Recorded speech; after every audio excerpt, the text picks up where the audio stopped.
How to use to WhatsApp in iPhone. Hello everyone, I am Bishaka and welcome to our channel. Now let's get right into the tutorial. If you want to use to WhatsApp in iPhone, then the WhatsApp application on your iPhone does not allow you to do so. So the alternative for that is go ahead and open your preferred browser and in the search bar search for web.whatsapp.com.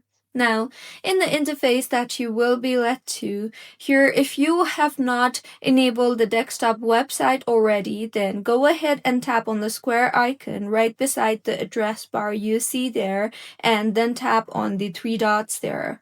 Further, you will see the toggle button for request desktop website. So go ahead and toggle on the toggle button for request desktop website and now refresh your page, or you can also simply enter the web address that is web.whatsapp.com. Now, in the interface that you will then be led to, you will be able to see a QR code on your screen. So go ahead and scan the QR code shown on the screen from the device that you want to log into with the account.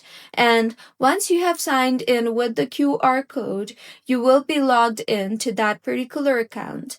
You can then tap on the arrow icon on the bottom center and then tap on the add to home screen option you see there and rename if required, and finally tap on the add option on the top right of your screen. And with this, as you can see, I now have two different accounts on my iPhone. So this was about how you can use to WhatsApp in iPhone. If you find this tutorial helpful, please like the video and do comment if you have any queries. Also, do subscribe to our channel for more helpful tutorials like this. See you on the next one.